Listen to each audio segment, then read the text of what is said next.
Some secrets don't shout, they whisper. Late at night, when the world is asleep, when even love feels far away. I didn't mean for it to become a secret. I didn't mean for it to grow into a thing I hide from my husband. But now it sits between us, quiet, heavy, always there. And it started so small. I remember the first time. I was young, barely a teenager. My parents were strict. I didn't grow up with open talks about bodies or pleasure. Everything was hidden. Even hugs in our house were short and stiff. Love was something you earned by being good, quiet, useful. So I became all of those things.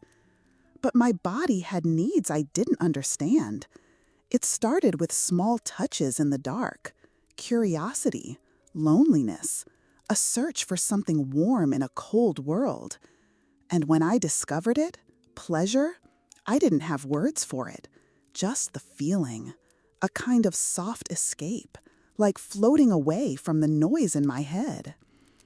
I didn't think it would follow me into adulthood, but it did. Even after marriage, even after love. I married a kind man, Daniel. He's gentle. His eyes are soft. He kisses me on the forehead when he thinks I'm asleep. He folds the laundry the way I like. He makes me tea on rainy mornings. He's not the problem. That's the hardest part. Daniel loves me, and I love him. But still, I touch myself when he's not looking. It started on the nights when he'd fall asleep early. I'd stay up, scrolling through my phone. One thing would lead to another. The glow of the screen, the quiet of the house, it all felt like the world had disappeared. I could be anyone, feel anything. And for a few minutes, I didn't feel the weight of being a wife, a woman, a person always holding it together. At first, it was once or twice a week. Then it became a habit. Then a need. Then a hiding place. I told myself it was harmless, that every woman does it, that I was still being faithful.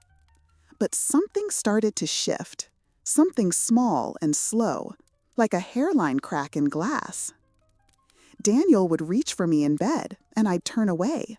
He'd kiss me longer, deeper, wanting more. And I'd pretend to be too tired. Truth was, I had already taken care of myself. I didn't want to be touched after, not because I didn't love him, but because I didn't know how to explain the guilt or the strange way my body had learned to respond only when I was alone. My own fingers knew exactly what I needed. No waiting, no explaining, just quick, quiet, clean. But sex with Daniel? It was slow, emotional. It asked something of me. It made me feel seen. It didn't always feel this way. I remember our first year together.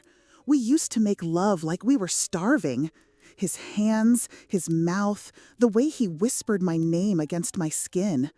He made me feel seen, whole, beautiful in ways I had never felt before. We used to laugh in bed. We used to fall asleep tangled up. I remember one night, early in our marriage, I was wearing his white t-shirt. He walked to me, cupped my face in his hand, kissed my neck, and sucked on my earlobe. He told me I looked like a dream. Back then, I didn't need anything else. I didn't hide under the covers late at night. I didn't lie about being tired. I didn't sneak into the bathroom and sit on the floor with my back pressed against the cold tiles. Now I say I have a headache. I say I am on my period, even when I'm not. I say I am just tired. But really, I just want to be alone. I just want to escape to my quiet. Not from him exactly, from myself. I used to pray it would stop. I would cry in the shower. I would scrub my skin like I was trying to erase something dirty. I would stare at my reflection and whisper, "What is wrong with me?" But the truth is, nothing's wrong. I'm not broken. I'm not evil. I'm not a monster. I'm just lonely. I miss feeling close. I miss being touched with intention. I miss being wanted. I don't think he knows how much I need him, how much I long for him to look at me like he used to. Sometimes he turns over in bed and pulls the blanket higher over his shoulders. I stare at the ceiling, wide awake. My body burns for release, not just physical, but something deeper. My body yearns to be held, to be known, to be seen.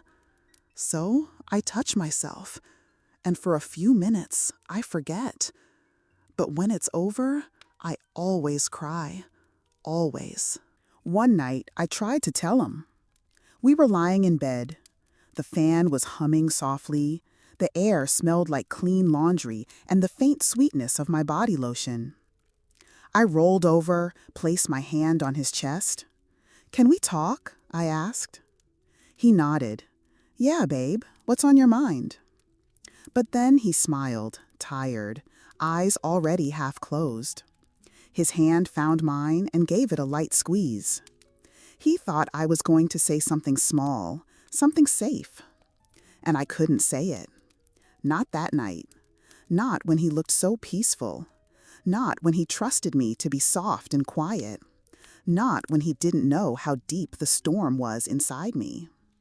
So I let it go.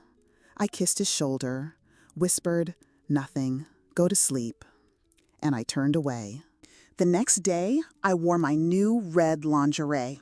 I curled my hair. I made his favorite dinner, grilled chicken with roasted vegetables and that garlic cream sauce he always asks for. He smiled, said I looked beautiful. But he didn't touch me the way I wanted, the way I craved for.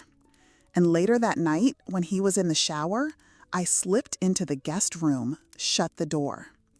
I am so very aroused. It's like all the barriers suddenly would open and all the accumulated stimulation I have got today would take effect now. Breathing heavily while every muscle in my body seems too tense in anticipation for my fingers. I snugged in, got my vibrator. I pushed vibrator all way in and turned it on. I left it there and brought my right hand to my clitoris, where I slowly start to massage there. My fingers felt so wet and well lubricated from my own juices. I straighten my legs and feel my whole body tensing. Voiceless moans came out from my mouth. I paused my hand and run the fingers of my left hand through my pubic hair. I grasped and pulled until it hurts in an enjoyable way I desire. Momentarily, I imagined Daniel pulling my hair while have sex with me. I slid my left hand down and replaced the vibrator with my fingers. I keep them in, trying to reach deep while concentrating again on my clitoris with my right hand. I pulled out my left hand and bring it to my lips. I can smell the scent in my fingers and taste it on my lips. I quickly returned my hand back, feeling the orgasm coming. The scent stays still in the wetness left on my upper lip. I rubbed myself vigorously and feel my whole body becoming rigid, like it has been captured in this state. I am curled up a bit, staring at my hands, trying to free myself. And then I came, exploding, shaking. When it was over, I sat on the edge of the bed and stared at the floor. I didn't even enjoy it, not really. It wasn't about pleasure anymore. It was about quieting the emptiness, calming the storm, getting through another day. The next morning, I woke up before him.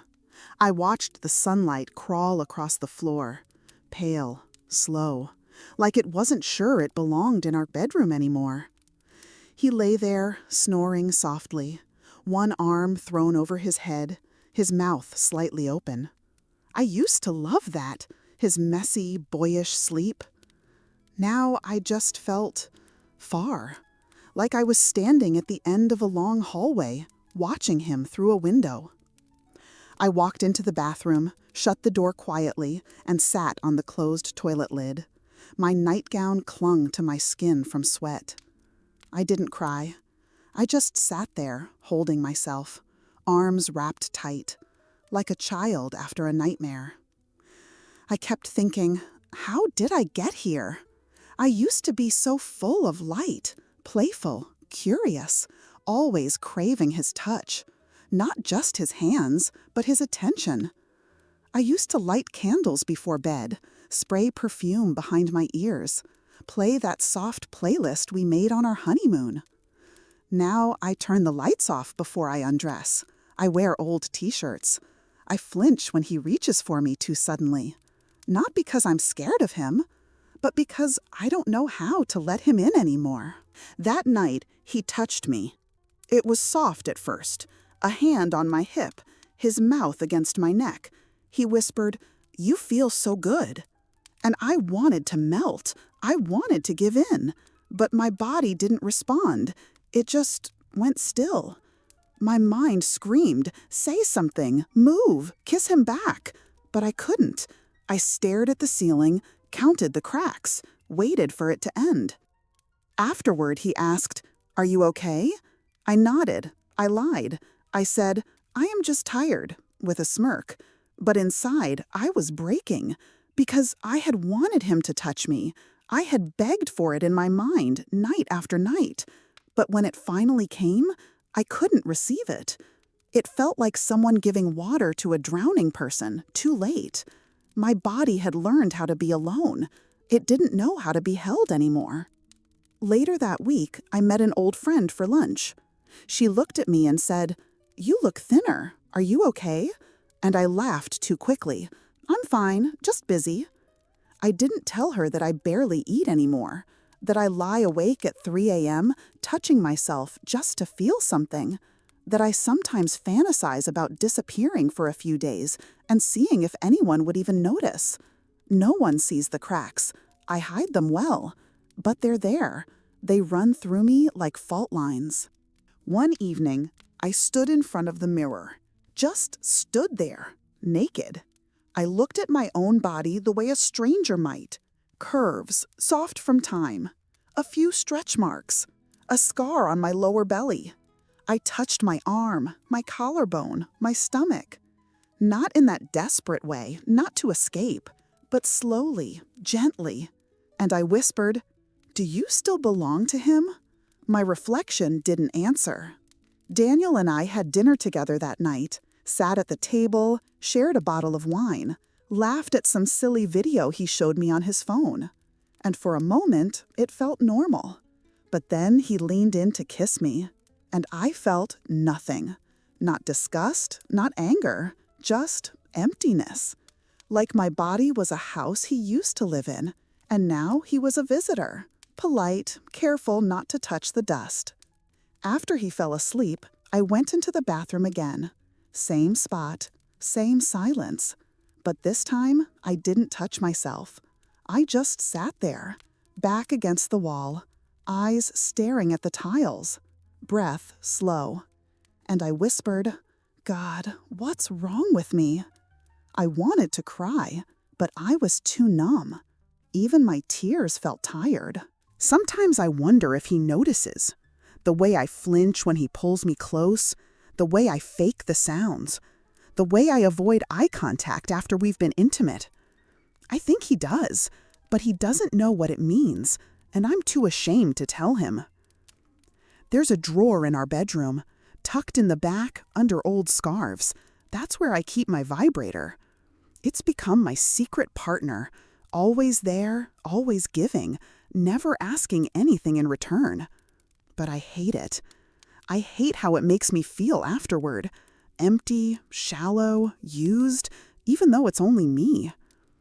I hate that I reach for it more than I reach for him. I hate that I lie about why I lock the bathroom door. Once I tried throwing it away. I held it over the trash can. My hands shook, my breath caught, but I couldn't do it. It felt like cutting off the only lifeline I had, even though it's the same lifeline that's drowning me. Sometimes I wonder what he would do if he found out. Would he be angry? Would he be disgusted? Would he feel like I cheated? Or would he blame himself? Would he hold me and ask, "Why didn't you tell me sooner?" Would he even believe me if I said, "I didn't know how"? Would he look at me the same way? I don't know. But what I do know is I can't keep living like this, hiding, pretending, breaking in secret. This is not just about sex. It's about connection. It's about grief. It's about all the little cracks in my heart I never patched. The parts of me that never healed after the baby. The way his silence started to feel louder than words. The way I smiled through it all because I thought that's what good wives do. But I'm tired.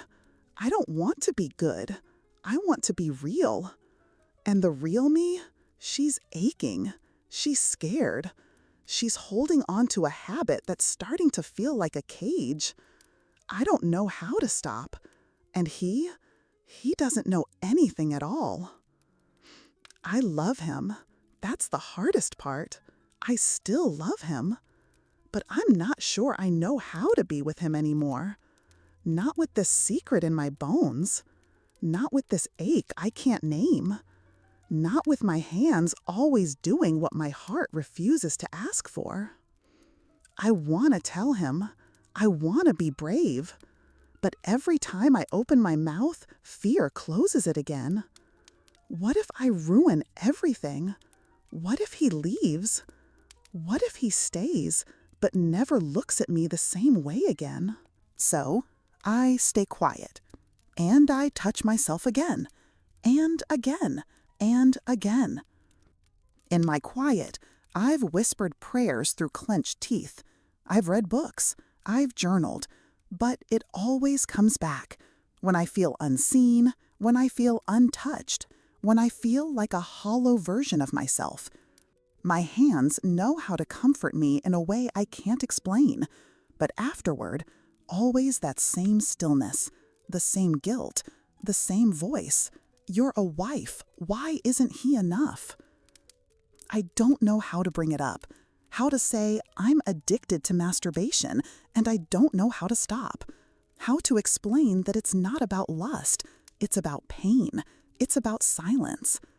So I ask you, whoever you are, listening in the dark, maybe feeling something similar, what should I do?